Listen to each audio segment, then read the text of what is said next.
ہمارے نبی پاک صلی اللہ تعالی علیہ وسلم کو اللہ نے اختیار دیا، جتنا رہنا چاہتے ہیں رہ لیں، لیکن موت آپ کے لیے ہے، موت سے پاک صرف آپ کا رب ہے، باقی کوئی نہیں۔ 29 صفر 11 ہجری 632 عیسوی آپ کو سرد العصر کے بعد شروع ہوا۔ آپ ایک جنازے میں تھے جنت البقیع، وہ درد تیز ہو گیا، گھر پہنچتے پہنچتے حضرت عائشہ کی گھر کی باری تھی اور تیز بخار میں تبدیل ہو۔ تو یہ مہینہ 29 کا تھا، 29 دن یہ اور 12 دن اگلے، 13 دن آپ نے بخار اور سر درد میں گزارے، اور اسی بیماری میں جا کے نمازیں پڑھاتے تھے۔ آپ کے جانے میں 5 دن باقی تھے تو آپ کا بخار بہت تیز ہو گیا، تو آپ نے فرمایا کہ مجھے 7 کنووں کا پانی لا کر غسل دو۔ تو 7 مشکاں وڈیاں وڈیاں بھر کے لے آندیاں صحابہ نے، الگ الگ کنواں۔ تو حضرت عائشہ کے گھر میں ٹپ نہیں تھا، تو حضرت حفصہ کے گھر سے ٹپ منگوایا گیا۔ آپ تہمت باندھ کے اس میں بیٹھے اور ایک ایک مشک آپ پر ڈالتے گئے۔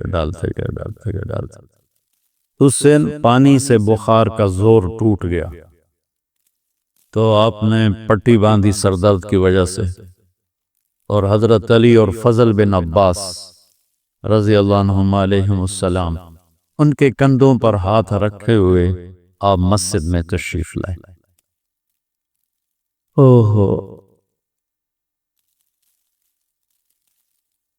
اور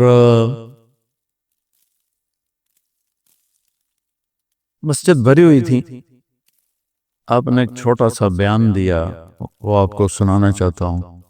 آپ نے فرمایا، لوگوں، میں ایک زمانہ تم میں گزار کے جا رہا ہوں، میں نے کسی کا حق مارا ہو تو مجھ سے لے لو، کسی پہ زیادتی کی ہو تو بدلہ لے لو، کسی کو تھپڑ مارا ہو، سوٹی ماری ہو، بدلہ لے لو، قیامت کے دن میرے اوپر کوئی مقدمہ نہ کر دینا، میں اس دن کی پیشی کو برداشت نہیں کر سکتا۔ جن کے طفیل لوگوں کی پیشیاں معاف ہو جائیں گی، جن کے طفیل حساب شروع ہوگا، جن کے طفیل کروڑوں اربوں گناہگار ان کو معافی ملے گی، وہ امت کو کیا پیغام دے کے جا رہے ہیں کہ جب میرے ذمے کوئی ہے تو ہون لے لو، اتھے نہ منگے۔ آپ نے اس کو اتنا دہرایا کہ صحابہ رونے لگے۔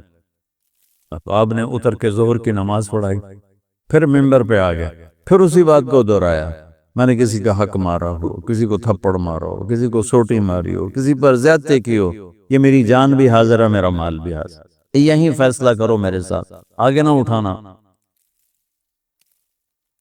ایک آدمی کھڑے ہو گئے، یا رسول اللہ، آپ نے میرے 3 روپے دینے۔ آپ نے فرمایا، ضرور دینے ہوں گے پر مجھے یاد نہیں، ذرا یاد تو کرو۔ کہ یا رسول اللہ، آپ کے پاس سائل آیا تھا تو آپ کبھی سائل کو لوٹاتے نہیں تھے کہ نہیں بھی میرے کو لہن کوئی، یہاں تک کہتے تھے وہ فلاں دکاندار سے جا کے ادھار لے دے، جب میرے پاس آئیں گے میں تیرا ادھار چکا کروں، خالی نہیں بھیجتے تھے۔ تو کہنے لگے، یا رسول اللہ، سائل آیا تھا، آپ کے پاس تھے نہیں، آپ نے مجھ سے پوچھا تیرے پاس کچھ ہیں؟ تو میرے پاس 3 درہم تھے، تو آپ نے کہا اس کو دے دے، میں تمہیں دے دوں گا۔ ہم نے کہا ہاں، یاد آ گیا۔ تو پھر آپ کے گھر میں تو ایک چھٹانک تیل نہیں تھا کہ ڈیبا بال جاوے، تو آپ نے فرمایا اپنے چچا زاد فضل بن عباس، فضل تو میرا یہ قرضہ ذمہ لیتا ہے؟ تو ایک عجیب بات بتاؤں، آپ مقروض کا جنازہ نہیں پڑھاتے تھے، جس کے سر پہ قرضہ ہوتا تھا اس کا جنازہ نہیں پڑھاتے تھے، ساری زندگی خود قرضہ لیا، لیکن قرض لینے دینے میں انسان سے جو پھر بے اصولیاں ہوتی ہیں، اس میں جو نفرتیں پیدا ہوتی ہیں۔ اب دیکھتے نہیں ہو یہ فیصل آباد کے بازاروں میں روزانہ تاجر کیسے گریبان پکڑ کے ماں بہن کی گالیاں دے رہے ہوتے۔ میں ان تاجروں سے کہتا ہوں، یا ادھار دینا بند کرو یا گالیاں دینا بند کرو۔ کیوں کسی کی بیٹی کی عزت کو اچھالتے ہو؟ 1,00,000 2 لاکھ کے پیچھے نہ کسی کی ماں چھوڑتے ہو نہ بہن چھوڑتے ہو۔ ایو حقوق کا معاملہ بہت سخت، بہت سخت۔ تو میرے نبی جیسی پاک ہستی حقوق کے بارے میں کہہ رہے ہیں بھئی کوئی بدلہ لینا جائے تھے ہی لے لو۔ تو صحابہ حاضر خدمت ہوئے، یا رسول اللہ لگتا ہے جانے کا وقت قریب ہے۔ تو آپ رونے لگے، آپ نے کہا میں تمہیں اللہ کے سپرد کرتا ہوں، اللہ تمہارا ساتھی اور حامی اور ناصر ہے۔ جمعرات کا دن عشاء کی نماز آپ پڑھانے کے لیے اٹھے اور غش آیا اور دوبارہ لیٹ گئے۔ تو پھر تھوڑی دیر کے بعد آپ کو دوبارہ ہوش آیا تو آپ نے فرمایا عشاء کی نماز ہو گئی ہے؟ کہا جی نہیں، آپ کا انتظار ہے۔ تو آپ اٹھنے لگے، پھر اٹھ نہیں سکے، پھر لیٹ گئے۔ پھر تیسری دفعہ آپ اٹھے، عشاء کی نماز ہو گئی، کہا جی آپ کا انتظار ہے۔ تو آپ پھر اٹھنا چاہا، نہیں اٹھ سکے، تو آپ نے فرمایا ابو بکر سے کہو عشاء کی نماز پڑھائے۔ تو ابو بکر ذرا پیچھے کھڑے تھے، عمر آگے کھڑے تھے۔ تو لوگوں نے کہا نماز ہی پڑھاؤنی، کوئی پڑھا دے۔ تو انہوں نے عمر کو آگے کر دیا، وہ پہلی صف میں کھڑے۔ جب حضرت عمر نے اللہ اکبر کی تو آپ نے اندر میں آواز سنی تو زور سے فرمایا کہ عمر کو پیچھے کرو، ابو بکر کو آگے کرو، میرے رب کا فرمان ہے میرے مصلی پر صرف ابو بکر کھڑا ہو سکتا۔ تو عمر کو پیچھے کیا گیا اور ابو بکر کو آگے کیا گیا۔ تو جمعرات کی ایک نماز عشاء اور جمعے کی 5، ہفتے کی 5، اتوار کی 5، 15، فجر کی 1۔ تو جمعرات اور پیر کی 1 اور یہ 15، 17 نمازیں آپ نے پڑھائیں اللہ کے نبی کی موجودگی میں۔ تو ہفتے کا دن تھا تو جبریل آئے، یا رسول اللہ مجھے اللہ نے آپ کی خدمت میں بھیجا ہے کہ میں آپ کا حال پوچھ کے ہوں، آپ کا کیا حال ہے؟ تو آپ نے کہا جبریل بڑی تکلیف ہے۔ اتوار کو پھر اللہ کے نبی کی خدمت میں جبریل آئے، یا رسول اللہ مجھے اللہ نے بھیجا ہے میں پوچھ کے ہوں کہ آپ کا کیا حال ہے؟ آپ نے کہا جبریل بڑی تکلیف۔ پیر کے دن، ہفتے کے دن آپ ظہر کی نماز کے لیے حضرت علی اور فضل بن عباس کے کندھوں پہ ہاتھ رکھ کر آپ مسجد میں انٹر ہوئے۔ ابو بکر نماز پڑھا رہے تھے، تو آپ نے یہاں سے محسوس کیا کہ اللہ کے نبی انٹر ہو رہے ہیں، تو وہ پیچھے ہٹنے لگے۔ تو آپ نے ایسے ہاتھ کا اشارہ کر کے روکا اور ان کی لیفٹ سائیڈ بیٹھ کر آپ نے 4 رکعت نماز ظہر عصر ادا فرمائی۔ یہ آپ کی آخری ملاقات تھی اپنی امت کے ساتھ۔ اس کے بعد آپ اللہ کی خدمت کے پاس حاضر ہو گئے۔ پیر کی صبح آپ نے تھوڑا سا دروازہ کھول کے امت کو نماز پڑھتے دیکھا۔ تو جب دروازہ کھلنے کی آواز آئی تو حضرت انس فرماتے ہیں کہ سارے نمازی ایسے بھولے کہ جیسے نماز میں ہم ہیں، اور سارے اللہ کے نبی کو یوں دیکھنے لگے، ایسے کسی کو یاد ہی نہیں رہے کہ ہم نماز پڑھ رہے ہیں، سب یوں دیکھ رہے ہیں۔ جب آپ نے دیکھا یہ تو نماز میں ہی میری طرف متوجہ ہو گئے اور نماز میں کمی آ رہی، تو آپ نے پھر پردہ گرا دیا۔ یہ آپ کا اور امت کا آخری دیدار تھا۔ تو اشراق کے بعد آپ نے یہ 7 جون سخت گرمی تھی اور 12 ربیع الاول 632 عیسوی اور 11 ہجری، تو آپ نے اپنی ساری بیگمات کو بلایا۔ حضرت عائشہ فرماتی ہیں میں نصیب والی ہوں کہ مات فی سحری و نحری، اللہ کے آخری نبی میری ٹھوڑی اور سینے کے درمیان اللہ کی بارگاہ میں پیش ہوئے۔ یہ کیفیت تھی میرے نبی کی۔ یہ اس طرح آپ نے اپنی بیگم کے سینے پر سر رکھا ہوا تھا اور اس طرح نیم دراز تھے اب اس طرح۔ تو آپ نے اپنی ساری بیویوں کو بلایا اور ان سے ملاقات کی، کچھ نہیں بتایا کہ میں جا رہا ہوں۔ اس کے بعد آپ نے بیٹی فاطمہ کو بلایا اور ان سے فرمایا کہ بیٹی میں جا رہا ہوں۔ تو وہ رونے لگی۔ تو ہم نے کہا رو نہیں، سب سے پہلے تو ہی آئے گی مجھے ملنے۔ 6 مہینے بعد بیٹی کا بھی انتقال ہو۔ پھر آپ نے مولا علی کو بلایا، ان کا سر اپنی گود میں رکھا اور ان کی کمر پہ ہاتھ پھیرتے رہے اور دعا دیتے رہے۔ دعا، یہ سب کچھ بڑے سکون کے ساتھ۔ آخر میں دونوں بچوں کو بلایا، حسن حسین، جن میں آپ کی جان اٹکی ہوتی۔ آپ فرمایا کرتے تھے میری آنکھوں کی ٹھنڈک میرے دو پھول، میری دنیا کی بہار، میرے جگر کے ٹکڑے۔ تو آخر میں دونوں بچے بولے اور یوں جو لیا نا سینے سے لگا تو ساتھ ہی تاؤں سے شروع، وہ سارا منظر آگے کھل گیا تو بے ساختہ۔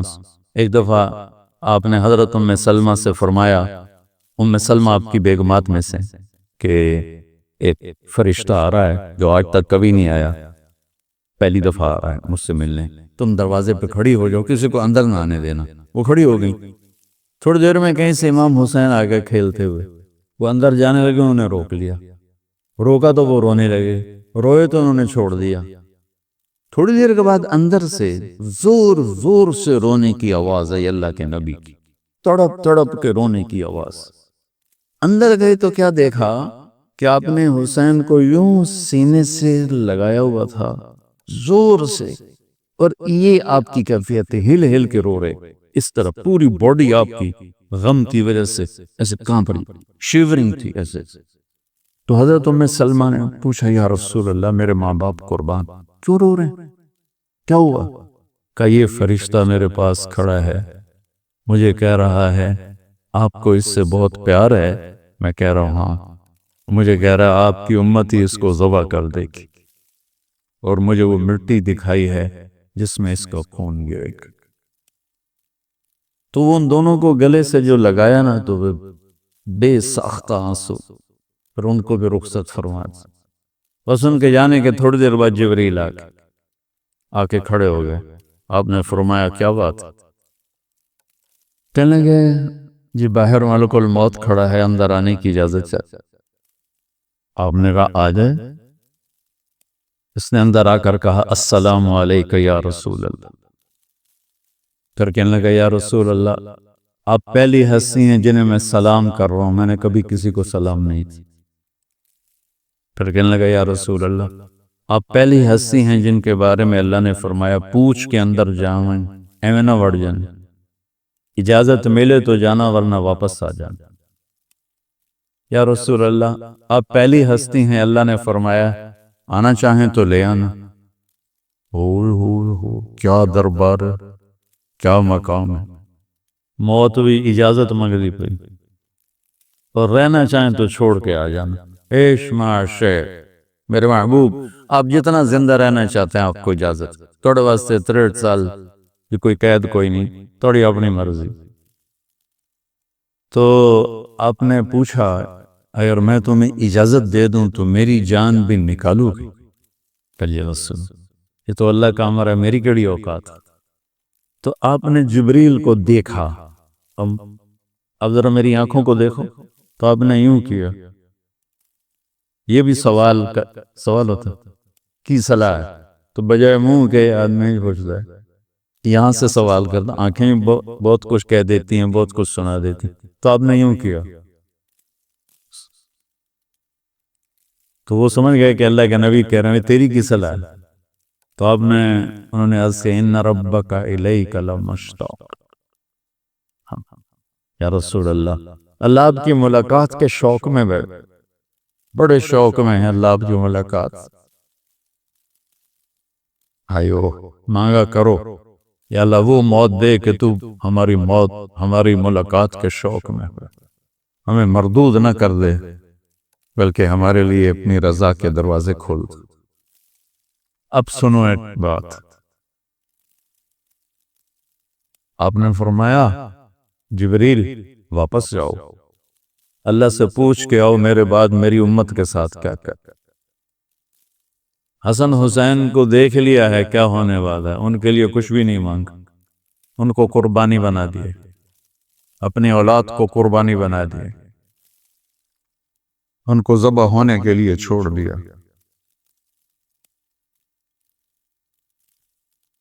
اب تمہارے لیے ہاتھ اٹھا دے، پوچھ کے آ پہلے میرے بعد میری امت کے ساتھ کیا کرے۔ سن لو میری بات، میرے رب کی قسم، عزت و جلال کی بریائی کی قسم، اگر میرے نبی یہ بات نہ اٹھاتے تو آج ہم باندر اور خنزیر اور کتے ہوتے، انسان کوئی نہ ہوتا۔ ایک مچھی کھا دی آئی موسیٰ علیہ السلام دی قوم تے اللہ باندر بنا چھڑے۔ کونو قردۃ خاسئین، قرآن، بندر بن جاؤ ذلیل و خوار ہو کر۔ اور پابندی کیا تھی؟ ہفتے نو مچھی نہ کھاؤ، سود کے کاروبار کرنا، سودی قرضے دینا، ماں باپ کی نافرمانی کرنا، شراب کے اڈے چلانا، زنا کے اڈے چلانا، جھوٹے مقدمے کرانا، جھوٹی گواہیاں دینا، ناجائز قتل کرنا، یہ وہ گناہ ہے کہ ہم کب کے کتے بلے بن چکے ہوتے۔ یہ تو اس کملی والے کو دعا دو جو اولاد کو چھوڑ دیا تقدیر پر، اور تمہارے لیے جولی پھیلا تھا، کیا کرو گے میری امت کے ساتھ؟ جبریل واپس آئے، پیغام لائے، یا رسول اللہ، اللہ فرما رہے ہیں ہم آپ کی امت کو تنہا نہیں چھوڑیں گے۔ آپ نے کہا الآن قرۃ عین، واہ یا رسول اللہ، قربان جائے۔ آپ نے کہا اب میری آنکھیں ٹھنڈی، اللہم الرفیق الاعلی، یا اللہ ہم بلا، میں امن تیار۔ وہ جو چند لمحے تھے اس میں پھر آپ نے امت کو وصیت فرمائی، الصلاۃ، میری امت نماز نہ چھوڑنا۔ 90% لوگ نماز چھوڑ کے، وما ملکت ایمانکم، اپنے نوکر، ملازم، غریب، ان پہ ترس کھانا، فرعون نہ بننا۔ حقوق اللہ، حقوق العباد، حقوق اللہ میں نماز سب سے اعلیٰ، حقوق العباد میں غریب سب سے اعلیٰ، تو ان کو سمیٹ کر پورا دین بتا دیا، الصلاۃ، میری امت نماز نہ چھوڑی، وما ملکت ایمانکم، اپنے نوکر چاکر، نوکرانیاں، غریب لوگ، ان پہ رحم کرنا۔ انہی دو باتوں کو اب دہرا رہے تھے، پھر آواز کمزور ہو جگہ، الصلاۃ، الصلاۃ، الصلاۃ، نماز، نماز، پھر آخری لفظ سے اللہم الرفیق الاعلی، مولا تیرا ساتھ چاہتا، اور اللہ کا امر پورا ہو گیا۔ لقد جاءکم رسول من انفسکم عزیز علیہ ما عنتم حریص علیکم بالمؤمنین رؤوف الرحیم فإن تولوا فقل حسبی اللہ لا الہ الا هو علیہ توکلت وهو رب العرش العظیم۔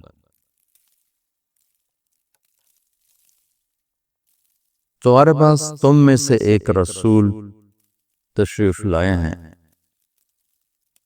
جو تمہیں تکلیف میں دیکھیں تو ہم پہ گراں گزرتا ہے، ان پہ بھاری گزرتا ہے۔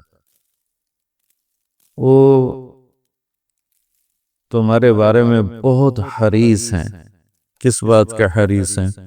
جنت میں چلے جاؤ، جہنم سے بچ جاؤ، اس کے حریص ہیں۔ بالمؤمنین رؤوف الرحیم، ایمان والوں کے لیے رؤوف ہیں، رحیم ہیں۔ پھر بھی اگر یہ منہ موڑیں تو پھر آپ فرمائیے حسبی اللہ، پھر میرا اللہ مجھے کافی ہے، لا الہ الا ہو، وہی ایک اکیلا معبود ہے، علیہ توکلت وہو رب العرش العظیم، میں اسی پہ بھروسہ کرتا ہوں، وہ عرش عظیم کا رب ہے۔ اس لفظ کو لقد جاءکم رسول من انفسکم اور من انفسکم دونوں طرح پڑھا جاتا ہے۔ افریقہ میں جب گیا ہوں تو وہاں انفسکم موریتانیہ میں سنا ہے، اور ہمارے ہاں انفسکم ہے۔ انفسکم، انفسکم دونوں میں نے ایک فرق کیا ہے۔ انفسکم میں تو آپ یہ بھی انہوں نے بھی لکھا ہے، یہ تفسیر والے نے، کہ مدحن لنسب النبی صلی اللہ علیہ وسلم، کہ یہ انفسکم میں اللہ کے نبی کے نسب کی مدح اور شان بیان کی گئی ہے۔ اللہ کے نبی نے فرمایا ان اللہ تخیر القبائل فاختار العرب، اللہ تعالیٰ نے ساری آدم کی نسل کو دیکھ کر اس میں سے عربوں کو الگ کیا۔ ثم تخیر العرب فاختار مضر، پھر عرب کی نسل میں سے مضر کو الگ کیا۔ ثم تخیر مضر فاختار قریش، پھر مضر کی نسل میں سے قریش کو الگ کیا۔ ثم تخیر قریش فاختار ہاشم، پھر اللہ تعالیٰ نے قریش کی نسل میں سے ہاشم کو منتخب کیا۔ ثم تخیر ہاشم فاختارنی، یا تخیر بنی ہاشم فاختارنی، پھر اللہ نے بنو ہاشم، ساری ہاشم کی نسل کو دیکھا اور چھانٹ کر اللہ نے میرا انتخاب کیا۔ انا خیرکم ابن و نفسا، میں تم سب میں عالی نسب ہوں، عالی شان ہوں، عالی مقام۔ من انفسکم، کہ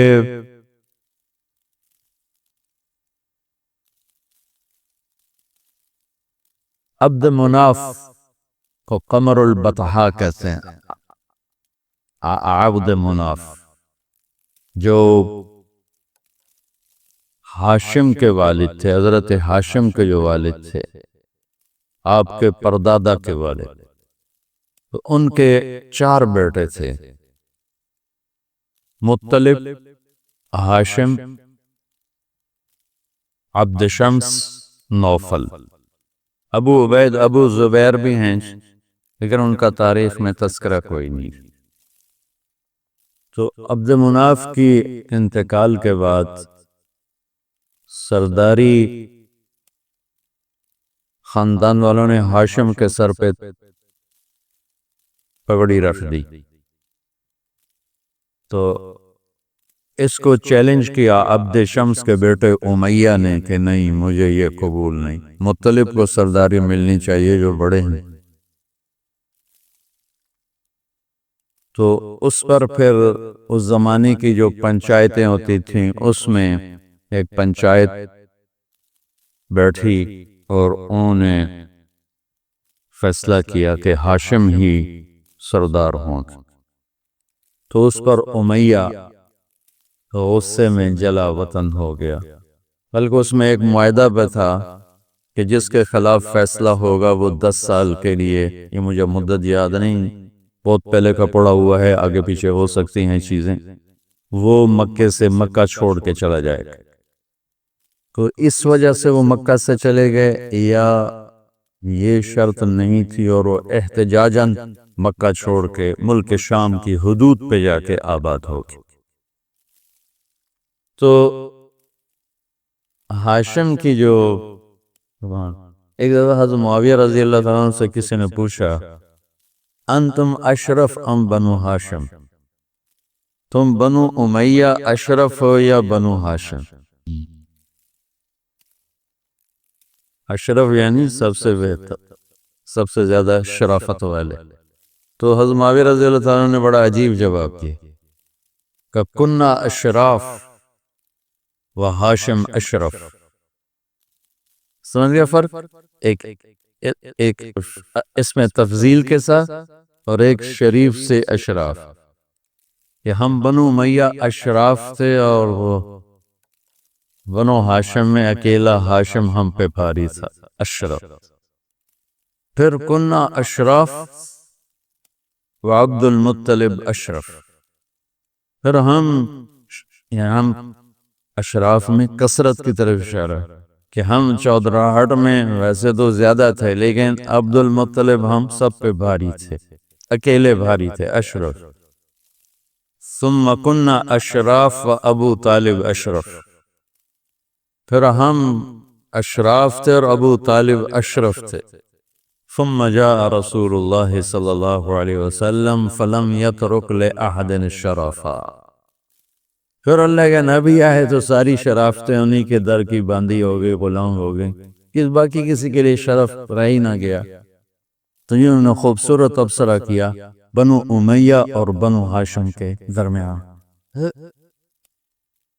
ہاشم بازار میں جا رہے تھے مدینے، تو ایک یہودی عورت کی نظر پڑی، کہنے لگی ہاشم ایک رات میرے ساتھ گزار اور 700 اونٹ بھی دے لو، ایک رات میرے ساتھ گزار۔ اور فرمایا تو ایک عزت دار آدمی کو گناہ کی دعوت دیتی ہے، کیسی عجیب بات۔ وہاں نے شادی کی سلمہ سے، بنو عبد الاشہل میں۔ چند دن گزرے، بازار میں وہ عورت سامنے سے آ رہی تھی، تو آپ نے فرمایا، اس کو روک لیا کہ گناہ کی دعوت دیتی ہو، شادی کر لو۔ شادیاں تو وہ زیادہ کرتے تھے۔ تو اس نے یوں دیکھا چہرے کی طرف، پھر کہنے لگی ہاشم مجھے غلط نہ سمجھو، میں عزت دار پردہ دار عورت ہوں، میں کوئی بازاری عورت نہیں ہوں۔ بات یہ ہے کہ تیرے ماتھے پہ نور نبوت تھا آخری نبی کا، میرے جی میں آئے کہ یہ میرے پیٹ میں آ جائے، پر وہ سلمہ کا نصیب تھا، اب مجھے تیری کوئی حاجت نہیں۔ جس باپ کی پشت میں آپ کا نور منتقل ہوتا تھا اس کا ماتھا روشن ہو جاتا تھا۔ تو یہ چند سال کے بعد یہ واقعہ پیش آتا ہے حضرت عبداللہ کے ساتھ کہ آپ بازار میں جا رہے ہیں اور ایک آگے سے ایک عورت ملتی اور آپ کے ماتھے کو دیکھ کر کہتی عبداللہ 100 اونٹ تیری جان بچانے پہ لگے تھے، 100 اونٹ میں دیتی ہوں، ایک رات میرے ساتھ گزار، 100 اونٹ دیتی ہوں، ایک رات میرے ساتھ گزار۔ کیا تھا؟ وہ نور نبوت نظر آ رہا تھا۔ اور اس کے چند دنوں بعد حضرت آمنہ سے شادی ہو گئی، وہ نور ادھر منتقل ہو گیا۔ مجھے اب یاد نہیں کہ ان کو بھی وہ عورت دوبارہ ملی کہ نہ ملی۔ حضرت ہاشم کا تو مجھے پورا یاد ہے کہ وہ عورت دوبارہ ملی تو آپ نے دعوت دی، شادی کی تو کہا وہ سلمہ کا نصیب تھا، میں کوئی بازاری عورت نہیں ہوں۔ اس کا مجھے کچا پکا یاد ہے کہ وہ عورت دوبارہ ملی تو آپ نے شادی کی پیشکش کی تو فرمایا وہ آمنہ کا نصیب تھا، مجھے غلط عورت نہ سمجھ۔ تو اس عالی شان نسب کو اللہ تعالیٰ نے، آپ نے فرمایا ولدت من نکاح ولا صفاح، میرے باپ عبداللہ سے آدم تک کسی باپ نے زنا نہیں، کسی باپ، چاہے کوئی بھی دور تھا، فطرت کا دور تھا، اندھیروں کا دور تھا، جاہلیت کا دور تھا، کسی میرے باپ سے کے دامن پر اس گناہ کا دھبا نہیں۔ اس سے میں یہ تائید کے طور پر لیتا ہوں کہ یہ نہیں، اور انشاءاللہ شرک کا دھبا بھی نہیں ہوگا، دین فطرت پر ہوں۔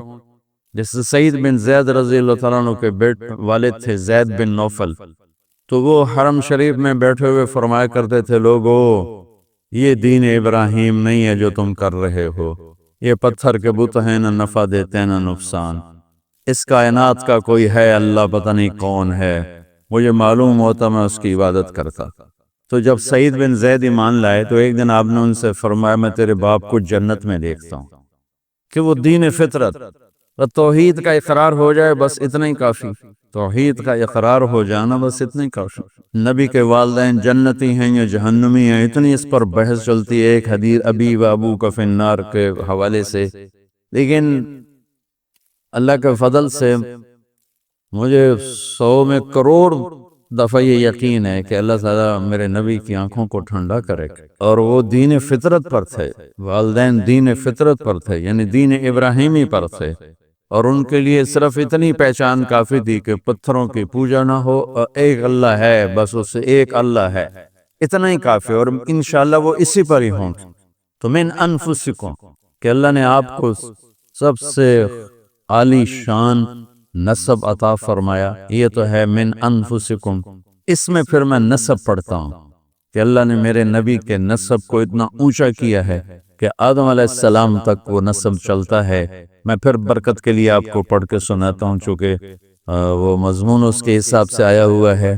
محمد بن عبداللہ بن عبد المطلب بن ہاشم بن عبد مناف بن قصی بن کلاب بن مرہ بن کعب بن لوی بن غالب بن فہر بن مالک بن نضر بن کنانہ بن خزیمہ بن مدرک بن الیاس بن مضر بن نزار بن معد بن عدنان بن اود بن حمیسہ بن سلامان بن عوس بن بوز بن قموال بن ابی بن عوام بن ناشد بن حزا بن بلداس بن یدلاف بن طابق بن جاہم بن ناحش بن ماخی بن عیفی بن عبقر بن عبید بن الدعاء بن حمدان بن سنبر بن یثربی بن یلحن بن ارعوا بن عیدی بن زیشان بن عیسر بن اخناد بن ایہام بن مقصر بن ناحث بن زار بن سمی بن مزی بن عوض بن عرام بن قیدار بن اسماعیل بن ابراہیم بن آدر بن ناحور بن سروج بن رعو بن فائج بن عابر بن ارفخشاد بن سام بن نوح بن لامک بن متوشال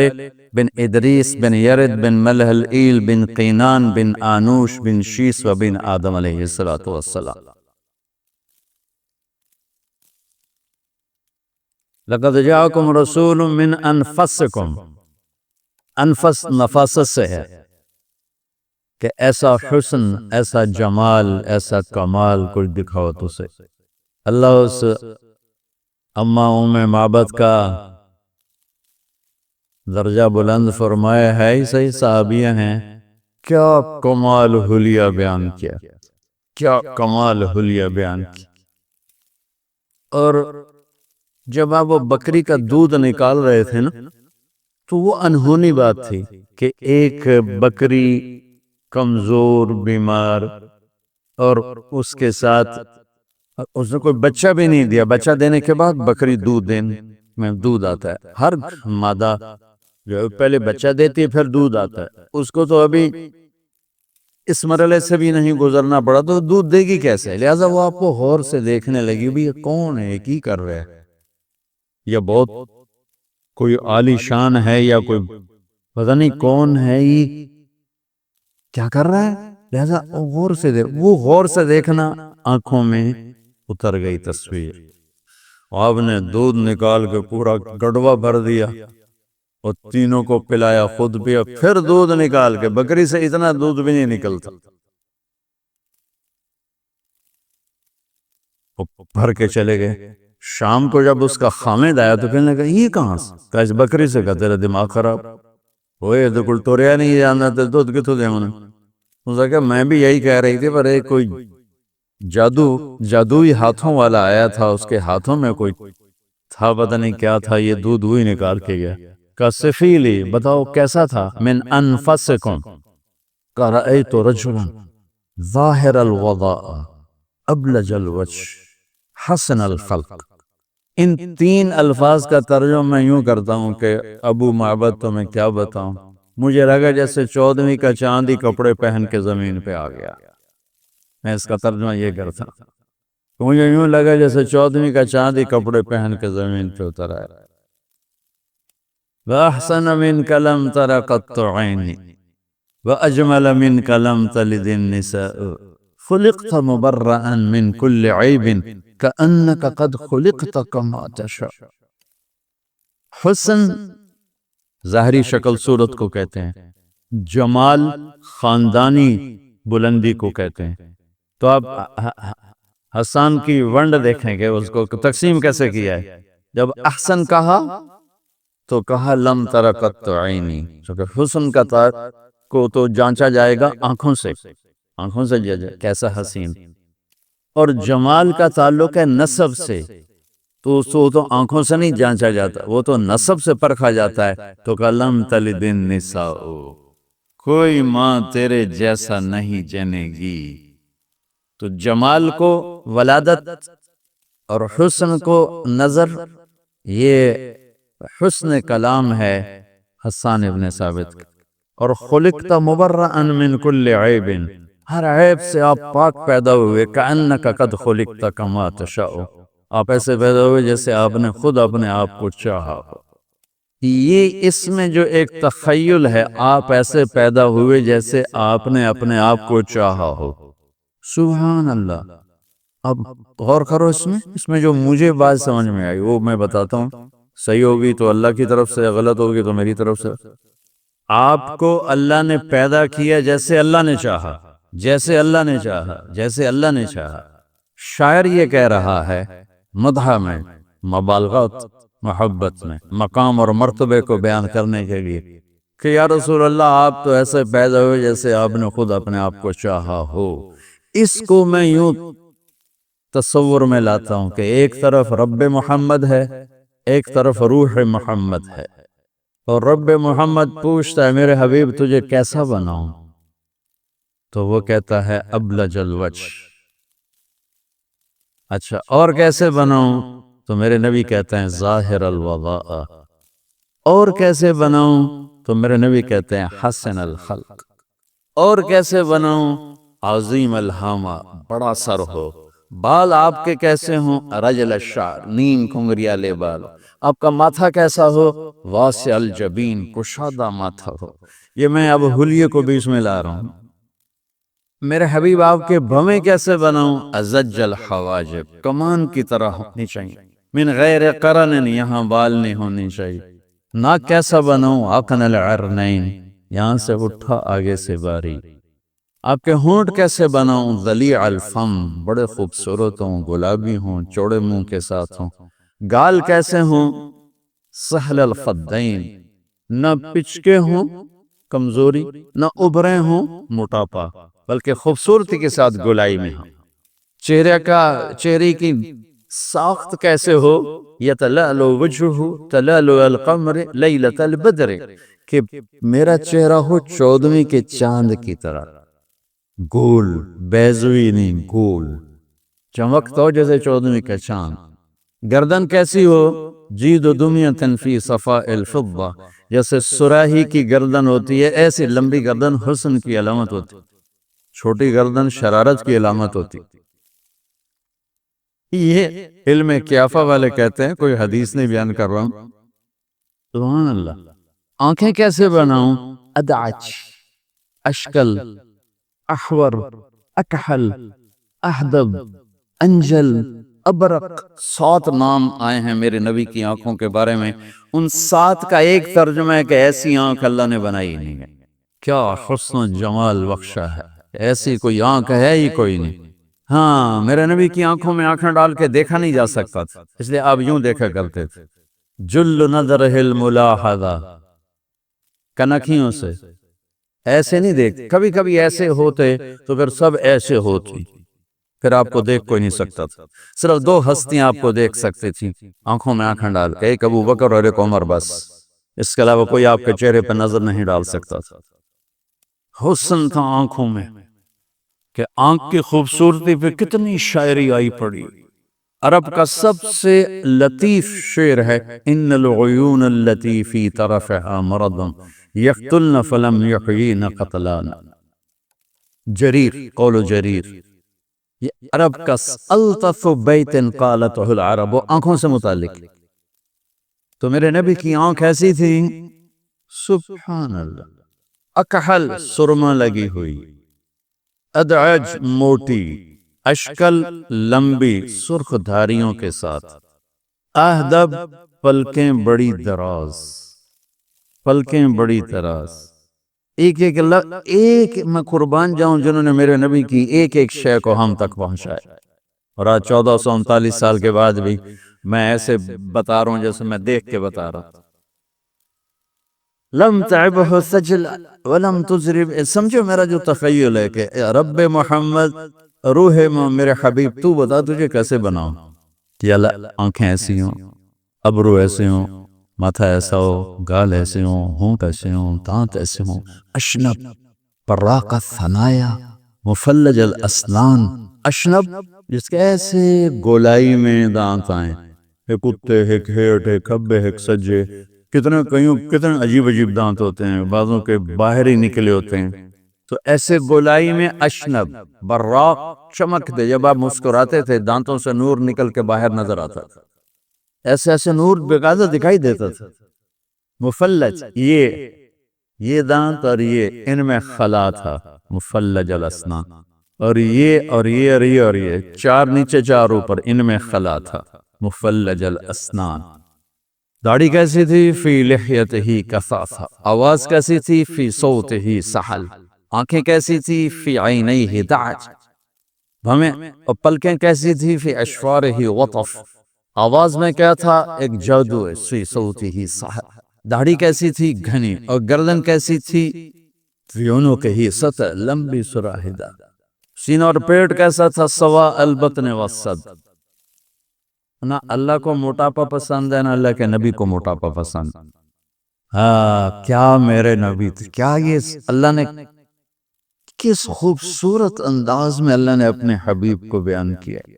اور دوسرا رونا بھی ہے کہ ہم اللہ سے ایسے جڑے ہیں کہ ایمان کی بشاشت آتی، نہ اللہ کے نبی سے ایسے جڑے ہیں کہ ہماری زندگی میں ان کی چھاپ پڑ جاتی۔ تو میں سیرت کو ویسے ہی ساری زندگی ہو گئی مجھے اللہ کی تعریف، اللہ کے نبی کی تعریف، اللہ کے نبی کے گھرانے کی تعریف، کہ نہ ہم نے اہل بیت کا حق پہچانا، ان کے حق میں کب زبانیں گونگ ہیں، ان کی شان میں کچھ بولنا ہمت نہیں، جرت نہیں، یا پتہ نہیں ناسبیت ہے کیا ہے۔ میرے بچوں کی تم تعریف کرو گے مجھے کتنی خوشی ہو۔ جب میں اللہ کے نبی کے بچے حسن حسین کی تعریف کروں گا میرا نبی خوش نہیں ہوگا؟ جب میں آپ کی اولاد کی تعریف کروں گا میرا نبی خوش نہیں ہوگا؟ تو ہم نے بالکل بھلا دی۔ تو اس لیے میرا اکثر مضمون ہوتا ہے، میں اللہ کے نبی کی زندگی کو زیادہ ٹائم دے کے کھولتا ہوں کہ اللہ کرے میرے نبی کی امت اپنے نبی سے جڑ جائے، اپنے نبی سے جڑ جائے، اپنے نبی سے جڑ جائے۔ عوام الناس پیروں فقیروں سے جڑے ہوئے ہیں، کو پیر فقیر اللہ والے ہوں پھر تو جڑنا فائدہ ہی فائدہ، بلکہ فائدہ ہی ہے، بلکہ راستہ ہی ایسے ہی ملتا ہے، نیکوں کی صحبت سے راستہ ملتا ہے۔ وَكُونُوا مَعَ الصَّادِقِينَ، سچوں کی صحبت سے ہدایت ملتی ہے، راستہ ملتا ہے۔ لیکن ہمارا دیش جیسے دو نمبری سے بھرا ہوا ہے، دو نمبری سے بھرے پڑے ہیں سارے، دینی شکلیں بھی دو نمبری کا شکار ہیں، دنیاوی شکلیں بھی دو نمبری کا شکار۔ من انفسکم رأیت رجلا ظاہر الوضاء ابلج الوجہ، پہلے سنو سارا، حسن الخلق لم تعبه ثجلا لم تزر به سعلا وسیم قسیم فی عینیہ دعج فی لحیته کثافہ فی صوته سحل فی اشفارہ وطف فی عنقہ سطع وسیم قسیم ازج اقرا احور اکحل ان تکلم علاہ البہا وان سکت علاہ الوقار۔ سبحان، کیا ہم انپڑھ مائی نے کمال کر کے دکھاتا۔ من انفسکم، نفیس عالی شان حسن و جمال کا پیکر۔ حضرت عائشہ رضی اللہ تعالیٰ عنہ چرخہ چلا رہی تھی، چرخہ، اور اللہ کے نبی بیٹھے اپنا جوتا گانٹھ رہے تھے، تو گرمی کا زمانہ تھا، آپ کے ماتھے پر پسینہ آ گیا، پسینے کے قطرے موٹے موٹے۔ ہم عائشہ اپنا چرخہ چلا رہے ہیں، چرخے کی آواز آتی ہے، ہم نے بچپن میں دیکھا اپنے وہ چرخے گھر گھر میں چل رہے ہوتے تھے، تو حضرت عائشہ کی نظر پڑی تو آپ کے جو ماتھے کا نور تھا وہ آپ کے پسینے میں داخل ہو کر ایسے ہی وہ روشنی پھیلا رہا تھا۔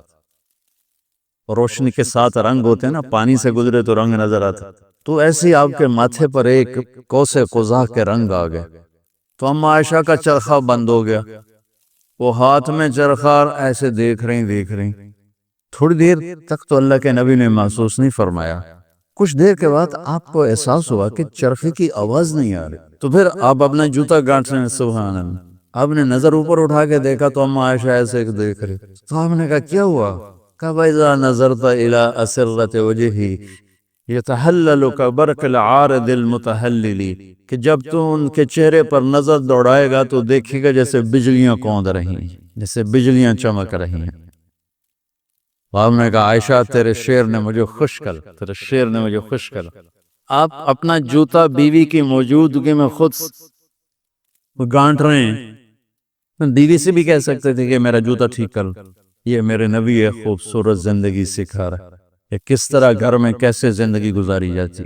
تو من انفسکم، سر سے لے کر پاؤں تک نفاست کا، حسن کا، جمال کا، کمال کا پیکر، سواء البطن والصدر، سیدھا جسم، پیٹ اور سینہ برابر، طویل الزندین، بازو لمبے، سائل الاطراف، انگلیاں لمبی، رحب الراحہ، ہتھیلی کشادہ، کشادہ ہتھیلی شجاعت اور سخاوت کی علامت ہوتی ہے، کشادہ ہتھیلی، شسن الکفین والقدمین، یہ جگہ اور یہ جگہ پاؤں کے اوپر پر گوشت، رگیں نظر نہیں آتی، یہاں یہ رگیں نظر آ رہی ہیں، آپ کی یہ رگیں نظر نہیں آتی تھی۔ اشر الذراعین، یہاں کلائیوں پر بال تھے، گھنے نہیں، ایسے ہلکے ہلکے بال تھے، گہرے نہیں، والمنکبین، کچھ چند بال یہاں پر تھے، یہاں پر ہلکے ہلکے، بالکل ہلکے ہلکے،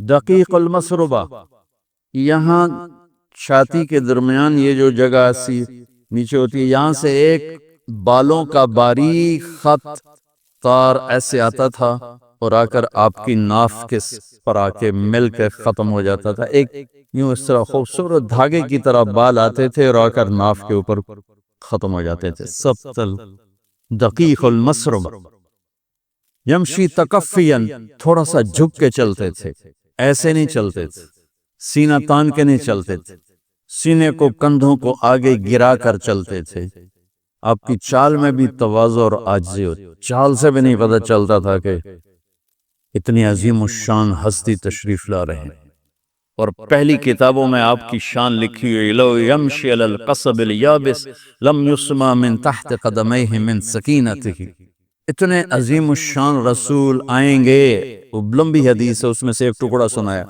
لیکن وہ اتنے تواضع والے ہوں گے، اتنے تواضع والے ہوں گے کہ خشک لکڑیوں پر بھی چلیں گے تو چلنے کی آواز نہیں آئے گی۔ کیا بلندی اور کیا تواضع! تو بچو، تبلیغ ایک عملی محنت ہے، اس خوبصورت زندگی کو اپنانے کی۔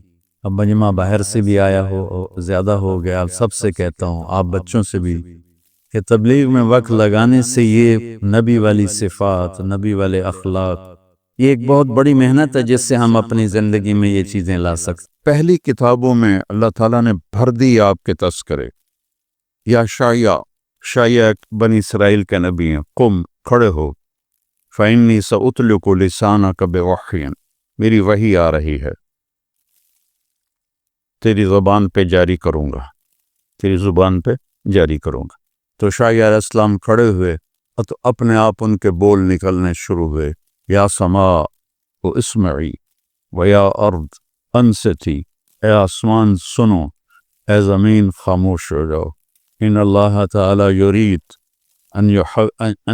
ان اللہ تعالی یرید ان یقضی شأنا، اللہ تعالیٰ ایک اونچی شان کا ظہور کرنا چاہتا ہے، وَيُرِيدُ أَن يَجْعَلَ الْأَنْهَارَ فِي الصَّحْرَاءِ وَالْمُلْكَ فِي الرُّعَاءِ وَالرِّيفَ فِي الْفَلَاءِ، اللہ تعالیٰ چاہتا ہے کہ صحراؤں میں دریا بہا دے اور بکریاں چرانے والوں کو بادشاہ بنا دے، اور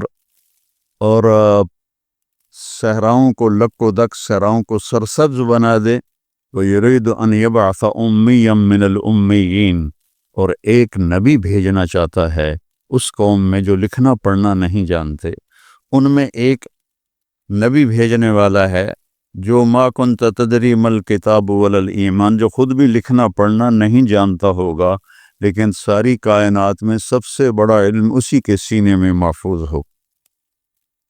جب سہیل ابن عمر صلح حدیبیہ کا معاہدہ لکھوانے کے لیے بیٹھا تو آپ حضرت علی علیہ السلام نے لکھا بسم اللہ الرحمن الرحیم، تو وہ کہنے لگا بسم اللہ الرحمن الرحیم مٹا دو، ہم بسم کا اللہم جانتے ہیں۔ آپ نے کہا علی مٹا دو، بسم کا اللہم بھی اللہ کا نام ہے، بسم اللہ الرحمن الرحیم بھی اللہ کا نام ہے، انہوں نے مٹا دیا، اور بسم کا اللہم آگے لکھا ھذا ما قاض علیہ محمد الرسول اللہ، یہ وہ عہد نامہ ہے جو محمد الرسول اللہ صلی اللہ علیہ وسلم نے قریش مکہ کے ساتھ کیا ہے۔ تو سہیل ابن عمر رضی اللہ عنہ بعد میں ایمان لے آئے تھے، کہنے لگے اگر تجھے رسول مانتے تو تم سے لڑائی کرتے اور تمہیں عمرے سے روکتے، لکھو محمد بن عبداللہ، ہم تجھے محمد بن عبداللہ مانتے ہیں، محمد الرسول اللہ نہیں مانتے۔ تو آپ نے فرمایا علی مٹا دو، کہ یا رسول اللہ یہ میں نہیں مٹا سکتا، یہ آپ خود مٹائیں۔ تو مزے کی بات سنو، آپ نے کہا کہاں لکھا ہوا ہے؟ سامنے پڑا ہوا ہے، وہ چمڑا ہے یا کاغذ ہے، سامنے پڑا ہے۔ آپ نے کہا کہاں لکھا ہوا ہے؟ کہا جی یہ لکھا ہوا ہے۔ تو آپ نے وہاں انگوٹھا رکھ کے اس طرح کر کے اس کو یوں مٹا دیا اور کہا میں محمد بن عبداللہ بھی ہوں اور محمد الرسول اللہ بھی ہوں، دونوں ہی طرح ٹھیک ہے۔ تو محمد بن عبداللہ آپ نہیں پڑھ، محمد رسول اللہ آپ نہیں پڑھ سکے، اقرا ما انا بقارن، اقرا ما انا بقارن، اقرا ما انا بقارن، پڑھو پہلی وحی، جبریل کہہ رہے ہیں آپ کر مجھے پڑھنا نہیں آتا، پھر سینے سے لگایا، پھر کہا پڑھو، ہم کہا مجھے پڑھنا نہیں آتا، لیکن علوم کے سمندر بھی قطرہ بن جائیں آپ کے علم کے سامنے۔ تو یرید ان یبعث امیا من الامیین لا یقول الخنا، ایک ایسا نبی بھیجنے والا ہوں جس کی زبان سے کبھی ایسا جملہ نہیں نکلے گا جو کسی کو دکھ پہنچائے، تکلیف۔ لوگ اپنی زبان سے لوگوں کو ذبح کر رہے ہیں آج کل، ایسے گندے جملے بولتے ہیں کہ عزتیں تار تار ہو جاتی ہیں، دل ٹکڑے ٹکڑے ہو جاتا ہے، سینہ تنگ پڑ جاتا ہے۔ لفظوں کی مار بندوق کی مار سے زیادہ شدید ہوتی ہے۔ بندوق کا مارا تو مر گیا، لیکن لفظوں کا مارا ساری زندگی تڑپتا رہتا ہے اور اس کو سکون نہیں آتا۔ میرے رب نے اس الفاظ میں کتنی گرمی ہے، میرے رب نے فرمایا وَلَقَدْ نَعْلَمُ أَنَّكَ يَضِيقُ صَدْرُكَ بِمَا يَقُولُونَ، میرے محبوب مجھے پتہ ہے لوگوں کی باتیں سن کر آپ کا سینہ تنگ پڑ جاتا ہے۔ آپ کا کتنا بڑا سینہ تھا کہ اپنے اللہ کو دیکھ رہے ہیں، موسیٰ علیہ السلام پہ تجلی پڑی اور بے ہوش ہو گئے، اوپر نہیں پڑی، پہاڑ پہ پڑی، فلما تجلی ربہ للجبل، پہاڑ پہ تجلی پڑی، خر موسیٰ صاعقہ، موسیٰ علیہ السلام بے ہوش ہو کے گئے۔ ادھر اللہ تعالیٰ نے پہلا، پھر دوسرا، پھر تیسرا، پھر چوتھا، پھر پانچواں، پھر چھٹا، پھر ساتوں آسمان گزار لیے، سدرۃ المنتہا پہ جبریل کی بھی بریک لگ گئی، یا رسول اللہ اس سے آگے اتنا بھی اوپر گیا تو میں جل کے راکھ ہو جاؤں گا، اس سے اوپر میں نہیں جا سکتا۔ اللہ نے اپنے محبوب کو اس سے اوپر اٹھایا اٹھایا اٹھایا، اور عرش کے اوپر، اور عرش کے اوپر نورانی پردے سارے اللہ نے ہٹا دیے اور کہا السلام علیک ایھا النبی ورحمۃ اللہ وبرکاتہ، اے میرے محبوب آپ کا رب آپ کو سلام پیش کرتا ہے۔ تو میرے نبی نے عرض کیا السلام علینا وعلی عباد اللہ الصالحین۔ گفتگو ہو رہی ہے، دیکھ بھی رہے ہیں، گفتگو بھی ہو رہی ہے، تو کتنا بڑا سینہ ہے۔ موسیٰ علیہ السلام نے کہا یا اللہ ارنی انظر الیک، یا اللہ تجھے دیکھنا چاہتا ہوں۔ قال موسیٰ لن یرانی حی الا مات، کوئی زندہ دیکھے گا مجھے تو مر جائے گا، ولا رطب الا تفرقا، کوئی تر چیز دیکھے گی تو خشک ہو جائے گی، بکھر جائے گی، ولا یابس الا تدہدہا، اور کوئی خشک چیز دیکھے گی تو وہ ریزہ ریزہ بن کر بکھر جائے گی۔ انما یرانی اہل الجنہ، مجھے جنت والے دیکھیں گے، الذین لا تنام اعینہم ولا تبلی ثیابہم، مجھے جنت والے دیکھیں گے جن کی آنکھیں نیند سے پاک ہیں اور جن کی جوانیاں اور جن کے کپڑے ہمیشہ صاف اور پاک ہیں، وہ مجھے دیکھ سکتے ہیں، دنیا میں مجھے کوئی نہیں دیکھ سکتا۔ آپ نے فرمایا موسیٰ علیہ السلام نبی دلال تھے، دال لام الف لام دلال، لاڈلے نبی، لاڈلے نبی تھے اللہ سے۔ اللہ انکار کرتے پھر بھی کہتے نہیں میں نے کرنا ہے، مجھے دیدار کرنا ہے۔ اللہ نے کہا نہیں کر سکتے گا، نہیں میں نے کرنا ہے۔ تو آپ نے کہا یہ موسیٰ کی جرت ہی تھی، ہم تو کبھی یہ جرت نہ کر سکتے۔ یہ موسیٰ علیہ السلام کی جرت ہے جو کہنے لگے نہیں میں نے پھر بھی کرنا ہے، آگے نتیجہ دیکھ لیا، ابھی بے ہوش ہو کے ڈھٹے پہ اٹھے ہی نہیں جانا، پتہ نہیں کب جا کے ہوش میں آئے۔ تو اتنا بڑا سینہ، اگر اللہ اپنی ایک تجلی ڈال دے نا تو عرش سے لے کر زمین تک ساری کائنات جل کے راکھ ہو جائے گی۔